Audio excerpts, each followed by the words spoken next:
जब कोई बंदा मेहनत से 1 रुपया भी देता है तो आपकी रिस्पॉन्सिबिलिटी होती है कि वो सही जगह पर जाए। इनकम टैक्स विभाग की छापेमारी के बाद सोनू सूद का बड़ा बयान।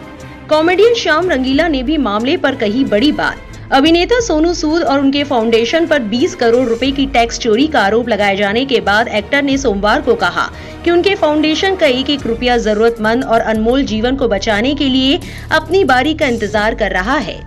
पिछले हफ्ते अपने परिसरों और उनसे जुड़े लोगों के खिलाफ कई बार हुई छापेमारी के बाद पहली बार अभिनेता ने कहा कि वो कुछ खास मेहमानों की खातिरदारी में व्यस्त थे, इसलिए वो पिछले 4 दिनों से लोगों की सेवा नहीं कर पाए।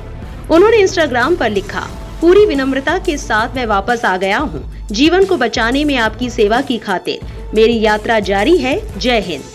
अभिनेता और उनके लखनऊ स्थित इंफ्रास्ट्रक्चर ऑर्गेनाइजेशन पर इनकम टैक्स विभाग की छापेमारी के बाद एनडीटीवी से बातचीत करते हुए सोनू सूद ने कहा, foreign funding crowd sourcing platform से हुई है और उन्होंने इसमें से अपने अकाउंट में एक भी पैसा नहीं लिया है।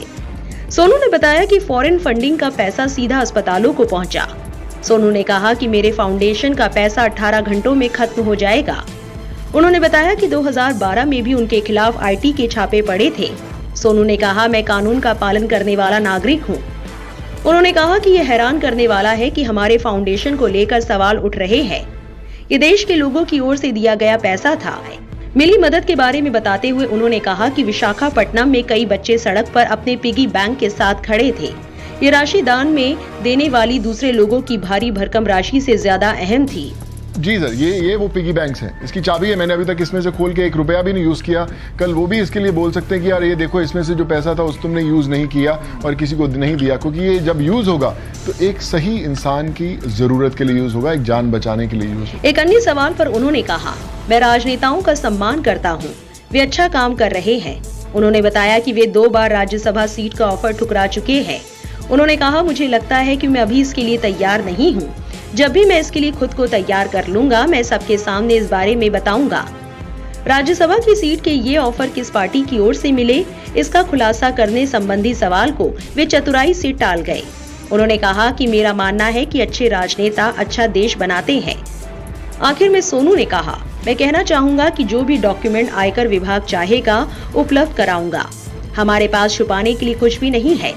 मामले के बाद सोनू सूद मीडिया से मुखातिब हुए और कहा, मेरी इच्छा हॉस्पिटल बनाने की है कि सोनू सूद रहे ना रहे कोई फर्क नहीं पड़ता, काम ऐसे ही चलता रहना चाहिए। वहीं इस मामले पर देश भर से लोग प्रतिक्रिया दे रहे हैं और मौजूदा सरकार की बेहुदा हरकत पर सवाल उठाते नजर आ रहे हैं। मामले पर प्रतिक्रिया देते हुए कॉमेडियन श्याम रंगीला ने केंद्र सरकार की चुटकी लेते हुए लिखा, शायद मेहमानों का मानना है कि भाई अगर हेराफेरी करनी है तो करो यार, जैसे बाकी लोग कर रहे हैं। ये लोगों की मदद करके हमारा माहौल क्यों खराब कर रहे हो, ये सब हमें मंजूर नहीं।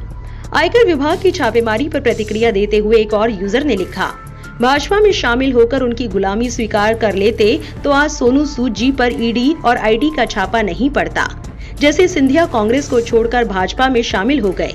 ऐसे अन्य कई यूजर्स हैं जो लगातार मामले पर प्रतिक्रिया देते दिखाई दे रहे हैं। आपकी क्या राय है इस खबर को लेकर, हमें कमेंट बॉक्स में जरूर बताएं। हमारे चैनल को सब्सक्राइब करें, बेल आइकन बटन जरूर प्रेस करें ताकि इस तरह की हर जरूरी खबर आप तक पहुंचती रहे।